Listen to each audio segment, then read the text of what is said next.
Huh? 97 on the box. We're gonna talk about this right now. Okay, let's get into it. Amir Diamond and Marc E. Bassy. He sees my questions over here. He said, "I'm gonna show you G-Eazy's. I don't want you to see yours." He says, "I have girly handwriting. How can you write?" Oh no, you know what? I'm sorry. I saw it from far away. No, don't change up now. Don't change up when the camera's on. It just looked like nice and effeminate, man. It's all good. No, you know what it is though? When I was in like the younger grades, if I came home and said that I did not have any homework, my parents made me write out my alphabets like 10 pages long. Wow. So I got some practice if I ever said I didn't have any homework. So that's why you have nice handwriting. Yes, nice handwriting. I applaud that. It's Marc E. Bassy, correct? I got it right. Perfectly. Yes, Marc E. Bassy, ladies and gentlemen. People, it's rare that people do that, so thank you. I looked it up. I researched it. I just did some research, so I wouldn't say Bassy. But yeah, it's not Bassy. It's like a big part of my show is instructing the audience that my name is Marc E. Bassy. Say it with me now. Marc E. Bassy. So, yeah. But that's not even your real name, is it? No, not at all. So where did Marc E. Bassy come from? Yes, I wish this story was better. Really, so I work with a producer named Count Bassy. Count Bassy. He used to like sample a lot of jazz. Like we used to make like kind of like 90s hip hop sounding music when we were starting off. And he was Count Bassy, and he wasn't really taking music like serious enough. So I was like, man, you have to like, we gotta go to LA. We gotta do this. I want to take this more seriously. I'm gonna steal your name. And I'm gonna show you. Like I'm gonna show you this is real. And it was almost like a joke. I was like, I'm Marc E. Bassy, and everyone started calling me Bassy, and then I just became Bassy, and then things started to like cook a little more, and then he ended up moving down with me, and we've been rocking ever since. I was gonna say, about almost like a year ago. Still cool. So y'all are still cool. Oh yeah, no, he's on the bus right now. Is he jealous that you have? Is he? Oh, he's touring too. No, that's like my bro. We do everything together. All the songs that people hear is mostly is Count Bassy Productions. I work with a few other producers also, but I like to keep the sound, the visuals, everything as tight as possible, and it's kind of just like everything to have a feel and a vibe. And I feel like you can't work with anybody if you want to achieve that. You know, you have to keep the circle tight. So on East Hollywood, the EP, that's majority what we hear. That's him. Yes, there's a few other producers. Nick Nack is on there who did like Loyal and AO. That's like my roommate too. So I always got a hit maker in the building, but it's mostly Count Bassy on there. Is there anybody that you want to work with that you haven't worked with yet? I mean, of course, like I want to work with like Kendrick and like Kanye and all the greats. But I like my squad the most, for sure. How'd you get on this When It's Dark Out tour? Because it's sold out like almost every city that y'all go in. You, G-Eazy, A$AP Ferg, how'd you become a part of it? We did a few songs together. I'm on his album, Some Kind of Drug. That I told him that's my favorite song on the album. Really? Because we don't really hear a lot of people in hip-hop music or music nowadays referring to somebody that they like. Basically, they do it as like a hit it and quit it when we talk about girls and the music. They never talk about like being addicted to it, like on some kind of drug. So that's why I like it. So that's one of my favorites. Yeah. But y'all have done music before, is what you were saying. I mean, I'm from the Bay Area too, so we've known each other. We have like similar like management, whatever, business things like. But yeah, we did like 2 or 3 songs in the past like 12 months. So when he was looking at people to open, you know, I kept telling him, bro, you should bring me on tour. We'll sing, you know, we do Some Kind of Drug every night. I come back on for his set. So it just worked out. And I don't know, our camps have a lot of ties. Him and my tour manager like went to middle school together. It seems like almost everybody from the Bay, y'all are really close because you even have connections with Kehlani, who I'm like in love with. I'm obsessed with her. Yeah, I am too. Everyone is. Are you dating her? Because it seems like every person that she takes a picture with. No, she, me and Kehlani did a song. Kehlani really is like what kind of started Marc E. Bassy in a way, because I had a few songs that were out, but like no one was checking for him, and I met her, she came to the studio. Her manager was like, because I was doing songwriting at the time, and I was just starting to put out my own music. And her manager is this guy David Ali from the Bay too. Beast. You know him? Yes. Yeah. They've come on the show before. I got this little girl. You gotta check her out, Mark. Like, she's dope. I was like, whatever. She's not tight. Like, I don't care. I hate hearing about, you know. And then she comes through and she did the song. I was like, oh my god, that's like one of the most talented people I've ever worked with. I be trying to tell people. And then we did a joint called Lock It Up. And I don't know. I was just like stunned, obviously, because she's incredible. And then she put out the song, and we were talking. I was like, should I put this as my song or your song? Because we were both going to post it on SoundCloud. She was like, you put it as your song. You'll get more followers like that. And I was like, okay. That's and real. Everything went up from there. So she helped me out a lot. And I toured with her, too. So the Bay Area, you know, the shining stars of the Bay have been holding me down. So I appreciate it. What's 2 a.m. Club? Nice question. It's a band that I was in. A band that you were in. Yeah, well, I was in a band. It started when I was like damn near in high school, and we were, you know, part of the last wave. Really, it was like sort of like a rock soul band. We had 6 pieces, live instrumentation, and we toured with everybody, but kind of had like some bad luck, and then ended up just calling it quits about like 2 or 3 years ago. But it was really like a great learning experience, and you know, I learned how to write, I know how to play, and I think the reason that people, you know, enjoy my music is because they can tell I have a little more experience maybe than like most artists in terms of just like I know my shit because I've been doing this for a while, and I really value like the craft of music, and that's something I learned in 2 a.m. Club. What does bad luck mean? Does that mean that y'all were getting into it with each other?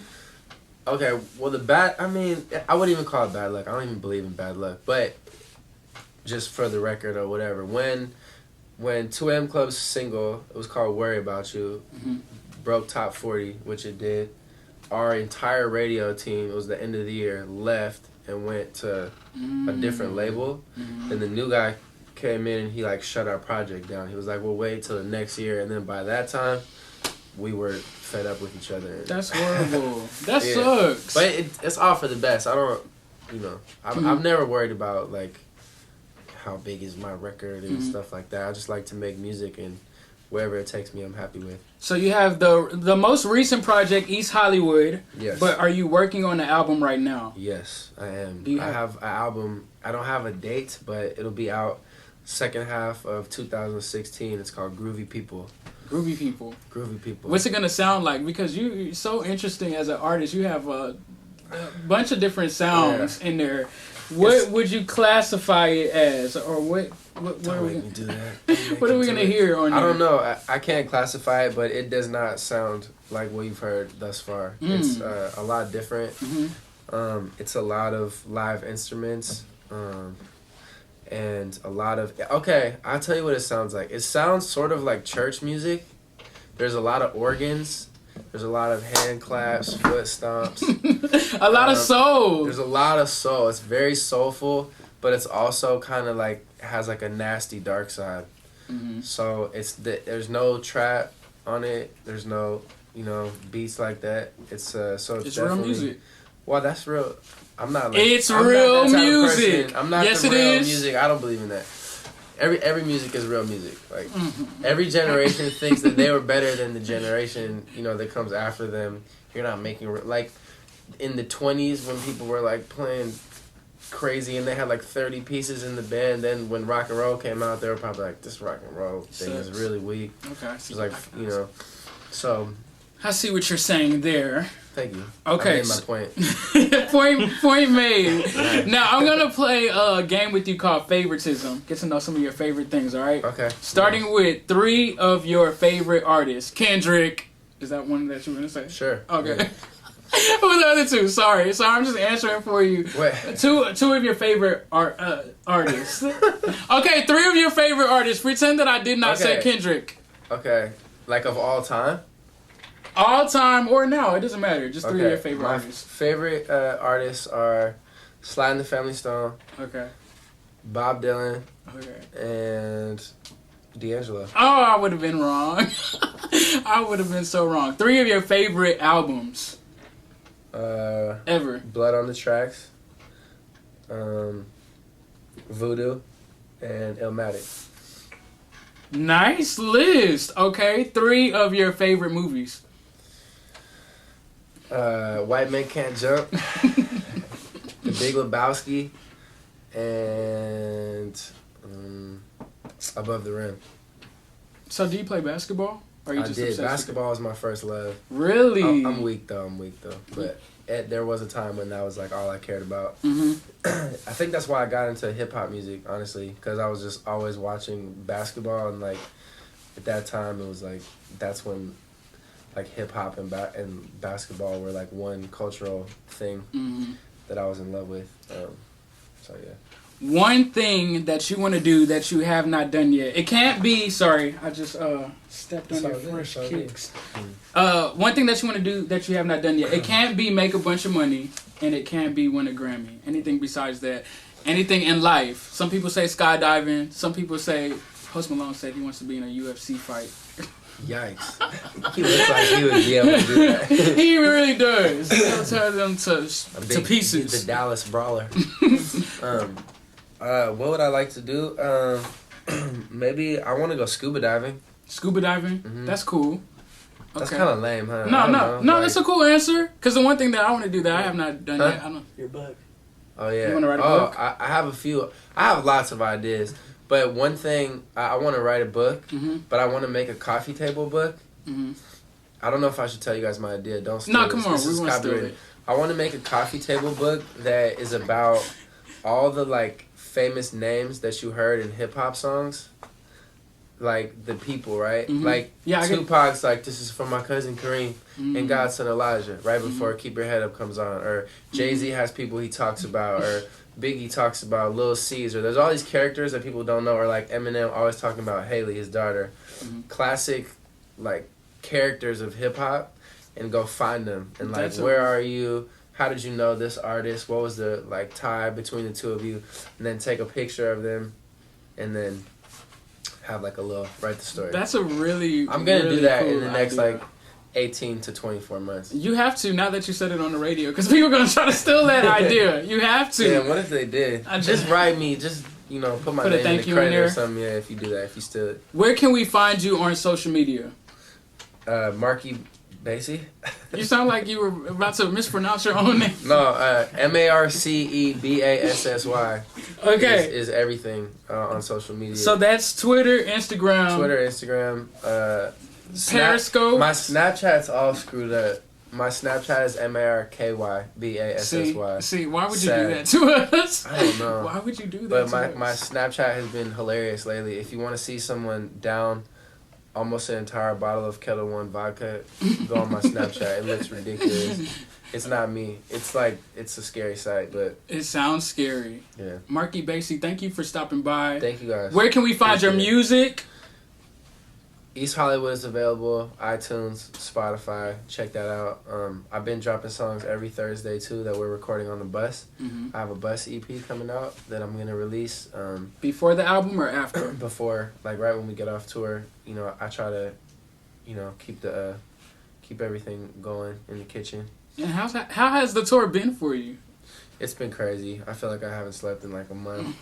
But it's been, honestly, like, it's, I have to give a huge shout out to my brother, Gerald, for having me out, because it's been sold out every night. We played in arenas and in front of like 10,000 people, and it's done so well for, my modest growing fan base. And, it's all due, a lot of it is due to this tour, so it's been a blessing.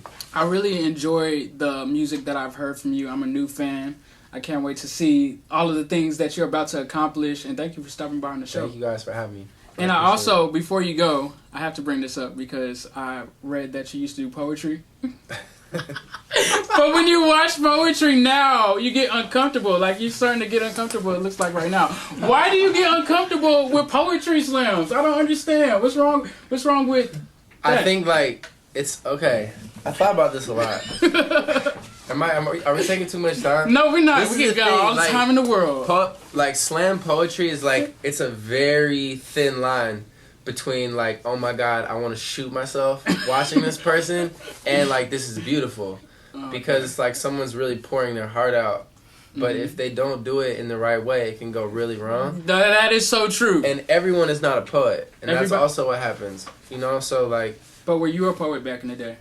It is true that when I was little, when I was like in 7th, 8th grade, I went through some tough times as a youngster, and poetry was kind of just like something I found through my teachers in school. They were like, you know, you need to have like an outlet, and so I'd use like slam poetry. But this was when like that was cool. That was like a thing. But it's still cool. I feel like because it's coming back now. It's coming back now, but it had like a 10-year drought. So I didn't talk about it. But doesn't like rap music and songwriting come from kind of sort of poetry or no? No, I mean, yeah, I guess so. But you don't feel like that's corny? No, I don't feel like that's corny. It's just slam poetry. It's like, you know, it's easy to clown. Like when someone's up there, like, if there was a powerful person in my presence, peering upon my poetry, it's like, oh. Yeah, just stop right there. Marky Bassy, thank you for stopping by. It's late night hype. No, we got a snap. 97 on the box. What's that? Like they do in poetry.